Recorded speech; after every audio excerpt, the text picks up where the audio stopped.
really needs to be right now. 0-1. Swing and a ball tipped into the mitt of Huff. He holds. 0-2.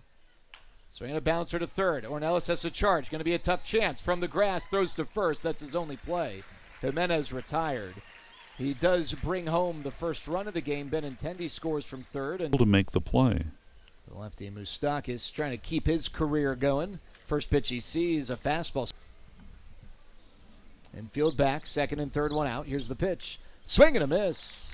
He tipped it, but Huff held on, so a strikeout for Winn. He elevated the fastball, and again, working from ahead of the count, and positive results. 2-1. And the pitch. Swing and a miss. Portage. Yep. 2-2. Bouncing ball to the right side. Walsh off the bag has it. Turns the shoulders, flips to Winn, who covers the bag, and that ends the inning. So Cole Winn faced the jam of the bases loaded and nobody out, but gets out, allowing just one run. We go to the second, 1-0 White Sox. And then Foscue after him, the right-hander right back. And this pitch is hit up the alley in right center field. That is trouble, and it lands for the base hit. Hits the track, goes off the wall, and kicks past Robert. Huff is on his way to second and now thinking about third. Robert finally picks it up, and it's a stand-up triple for Sam Huff. World Series will be a talking stick tomorrow. This pitch is ripped out into right center field. That's a base hit. Onto it is Fletcher. Speeding over to third is Jankowski. He easily makes it to third on that smash out into right field by Jared Walsh. I tell you what, the Rangers will have some good problems if Jared 2019 to find more, the most he's ever played in any single season, 122. He's a big guy. 3-2 pitch is hit hard up the alley in left center field, and that gets down for the base hit. Goes all the way to the wall.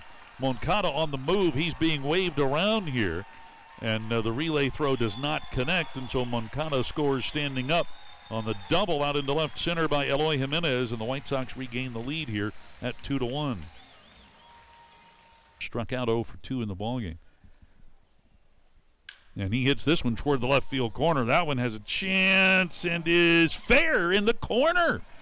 Foscue around first. He's on his way to second, and he's in there with a stand-up double. Now, from our vantage point, we can't see in the corner, although my mind is telling me with the hook on that it was going to be foul. As Eller kicks and delivers, and that ball is looped out into right center, and it falls for the base hit. It's got a little steam to it, almost makes it to the warning track. Cauley is in to score. Hill being waved around third. Here's the relay, and there's a cut attempt, and so the ball doesn't get through. Both Cauley and Hill score on Krim's double up the alley in right center, and the Rangers turn a one-run deficit into a one-run lead. It's 3-2. Being the best version of myself every outing, so I think we took a step in the right direction. We're not fully there yet, but I think it's early in spring and we got a lot to work on. Do the opening spots on the pitching staff create more heightened awareness and pressure on yourself? Do you put it on yourself because you know if you pitch well, there's a very good chance you could be on the opening day roster? Not necessarily. It's part of the game. You're being on the 40-man, you always have a spot, or not a spot, but a chance to compete for a spot. So there's always a little bit of pressure, but to me that's not what I'm focused on. I'm focused on going out there and executing my pitches and like I said earlier, being the best version of myself for the team. What was it particularly effective for you today? I think the sinker-slider combination was pretty good. I think I was getting inside to righties and forcing weak contact. I settled down later in the game, was able to kind of control the counts a little bit better. You've been in big league camp before. Have any of the veterans around kind of helped you out, or you've talked to anybody in particular that's helped you these last few weeks? Yeah, for sure. Evo has been huge with me. I started throwing a splitter, so he's been there kind of because he has a really good splitter. He's been helping me out with it and just kind of telling me what he does and how he holds it and his mindset with it. So I'm picking things up like that from him. I'm trying to pick Spore's brain on his curveball because his curveball is really good. And yeah, it's just trying to pick up little things from the veteran guys that have done it. Earlier this morning, Boach was talking about guys, yourself included, who are in a position to fight for a roster spot. He wants that group to kind of attack it and go for it. How do you I guess, be aggressive and attack and try and capitalize without kind of going too hard and pushing yourself too hard and so on and so forth? I think it's all just controlling what do you do day to day, controlling your throwing program, controlling what you do in your side work, and then obviously taking advantage once you get in the game to execute what you worked on throughout the week. So you want to try to get Evo's apparently nastiest splitter in the game? If I could adopt that pitch, I would. If mine looked like that, I'd throw it a lot more. It was rated as the best. What was it, best splitter?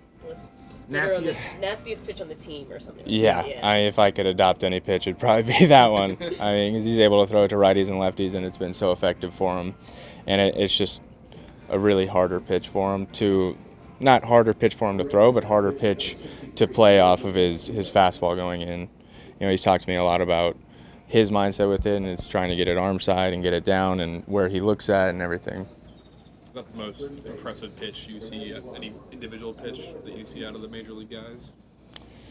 On this team, at least. On the team, yeah, for sure. It's Evo splitter, Sports curveball. I mean, they're both really good pitches, and obviously both of them have really good fastballs too. That helps a lot, and they control their fastballs really well. So it sets up the splitter and the curveball a lot better. This is random, but what is the thing that Tinoco has? What's the pitch that he got the Royals looking pretty foolish on? 100-mile-an-hour fastball. Besides that, it was a breaking ball though that he was getting them lunging out over the plate. I'm not sure. It could have been a curveball or a slider. But slider. I mean, his fastball plays really well too. I mean, he throws it really hard and throws it in the zone, and it helps throwing 100. All right, man. Thanks. For sure. Thank you, guys. Thank you.